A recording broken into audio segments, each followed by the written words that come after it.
you can accomplish quite a lot in 18 minutes. You could eat a whole large pizza, or do some HIIT if you've overindulged on pizza the night before. You could watch a couple of back-to-back reviews. Seriously, there are worse ways to spend 18 minutes, but in the bleak world of Black Future 88, 18 minutes is all the time you have, so you better spend it wisely. And by wisely, I mean by savagely and brutally cleaving your way through an army of robots, cyborgs and cyberpunks to reach the top of Skymelt Tower. I wish I understood the plot of Black Future 88 beyond the initial premise, but I sadly do not. As far as I can tell, the human race stopped counting the years after a nuclear attack in 1988 and now exist in a neon dystopia in the thrall of Skymelt Tower, a massive, overbearing AI.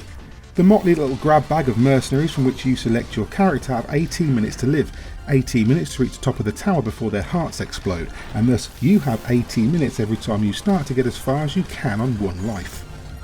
Like in Dead Cells, every time you die you get dropped back to the start, with everything you've picked up taken away, but XP levels you've earned remain, each one unlocking a new perk, buff or weapon that you'll now be able to find as a random drop in Skymelt.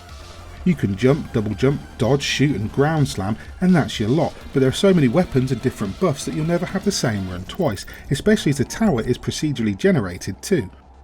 Buffs come in many forms, from a double dodge move or more iframes during each dodge, to a faster rate of fire or the ability to damage your attacker when you get hit. Each buff only lasts as long as the run, but they make a real difference when you unlock a few at once. Conversely, curses act in the same way but demand a sacrifice of blood or time to unlock.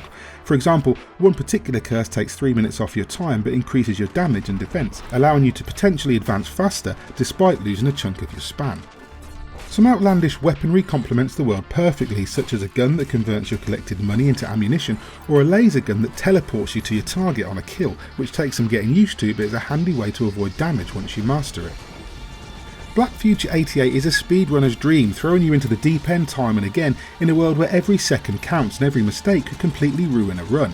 There are special rooms that require you to activate an alarm summoning a bunch of enemies for a handsome payoff when you've cleared them out, and other rooms that contain teleporters, black market traders and hidden portals that transport you to another room where you can broker a handful of precious seconds for a buff. Money and gear that drops from enemies must be collected quickly or it will be absorbed by the tower and Skymelt will become stronger and tougher, spawning mini-bosses called hunters to track you down. At all times a black skull icon on the screen will tell you which direction the nearest boss is in, and taking them out rewards you with blood and ammo refills and increases your survivability. Not to mention that a lot of them carry special unique weapons and buffs to bolster your arsenal. I haven't encountered many overly challenging bosses, but the majority will kill you if you go in on low health or ammunition, and they're a diverse bunch too. That said, so are your player characters. Initially you begin with only two: Hauer, a white-haired and trench-coated homage to Blade Runner legend Rutger Hauer, and cyberpunk Segrist.